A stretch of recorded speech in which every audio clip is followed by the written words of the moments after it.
घडल्याच्या नंतर पुढच्या 10 मिनिटांमध्ये तत्परतेने वैद्यकीय सेवा त्यांनी आपल्याला इथं खरं तर उपलब्ध करून दिली। जो प्रशासकीय पंचनामा त्या ठिकाणी होता, जी मदत आपल्याला त्या ठिकाणी लागत होती, अत्यंत आपला पूर्ण वेळ त्या ठिकाणी हॉस्पिटलमध्ये देऊन कुटुंबियांना धीर देऊन खऱ्या अर्थानं ज्यांनी आपल्याला ती मदत केली, शिरूर लोकसभा मतदारसंघाचे माजी खासदार आदरणीय शिवाजीदादा आढळराव पाटील या ठिकाणी या दुःखद प्रसंगी उपस्थित आहेत। मी दादांना विनंती करतो, आपण आमच्या ग्रामस्थांना त्या ठिकाणी मार्गदर्शन करा। धन्यवाद। गेल्या रविवारची घटना आहे। सकाळी सकाळी मला प्रफुल्ल बोंबेचा फोन आला की आमच्या घरातल्या एका लहान मुलीला झडप जखमी केलंय, तिला घेऊन आम्ही आता मंचरला निघालो। मी तातडीनं मंचरच्या ग्रामीण रुग्णालय, अरे भिजू द्या जरा वेळ, भिजा, काही हरकत नाही। आणि मग तातडीनं वैद्यकीय सगळे अधिकारी उपलब्ध करून दिले। दुर्दैवानं शिवन्या हॉस्पिटलमध्ये आली त्यावेळेला तिचा मृत्यू झाला होता। दुर्दैवानं ही घटना अतिशय वाईट होती।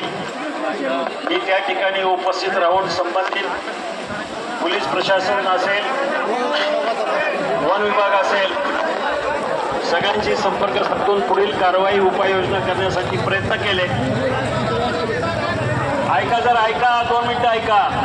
आणि त्याच वेळेला त्या दिवशी 2 तासानंतर आदरणीय वळसे पाटील आणि मी दोघंही एकत्र आलो आणि तातडीनं अजितदादा पवार यांना फोन केला की शासकीय बैठक लावली पाहिजे।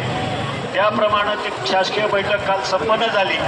त्या बैठकीमध्ये मी काय झालं, मागणी मी केली होती, आमची कुंशेची जी चिमुरडी होती, अभ्यास करत होती अंगणामध्ये, आई समोर बसलेली होती आणि तिच्या नरडीचा घोट बिबट्याने घेतला। रक्ताचा थारोळा आजही तिथे आहे, तुम्ही जाऊन बघा। आमची सुजाताताई डेरे पिंपरी पंढारची 37 वर्षाची आमची ती ताई, 2 मुलं आहेत सोन्यासारखी, सकाळी 6:30 पावणे 6च्या दरम्यान प्रातःविधीसाठी बाहेर गेली आणि बिबट्याने तिच्यावर हल्ला केला आणि तिथून ती फडफडत सोयाबीनच्या वावरात नेली। आमच्या दाजीने काठीने प्रयत्न केला पण काहीच झालं नाही, हाती काही आलं नाही। आमची ताई देवाघरी गेली होती। आज आमची शिवन्या आजोबांना पाणी घेऊन चालली होती, पाण्याचा तांब्या घेऊन चालली होती आजोबांसाठी, आणि शेवटचं पाणी पाजण्याची वेळ आजोबांवर आज आली। मला सांगा, हे दिवस कोणासाठी आहेत? हे दिवस कोणावर कोणामुळे आले आहेत? याचा विचार प्रशासनाने करायचा आहे। कोणत्याही उपाययोजना आणि काळजी आता आम्ही करणार नाही, आता तुम्ही करायची बिबट्यांची काळजी। आम्ही काय करू ते करू, जे आम्हाला वाटेल ते बिबट्याच्या बाबतीत आम्ही करणार आहोत। कारण शेड्यूल 1, शेड्यूल 2 आम्ही काही शेतकरी वर्ग जाणत नाही, ते तुम्ही जाणता।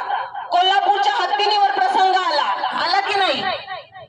सर्वजण एकवटलं, अख्खा कोल्हापूर एकवटलं, कोर्टातून तिची सुटका होत असेल तर यापुढे घडलेला पहिला बिबट्या आम्ही मंत्रालयात घेऊन येऊ, कोणाला सोडायला ठिकाणी देणार नाही, पण अधिकाऱ्यांच्या ताब्यात देणार नाही। तो बिबट्या उचलू आणि थेट मंत्रालयामध्ये नेऊ।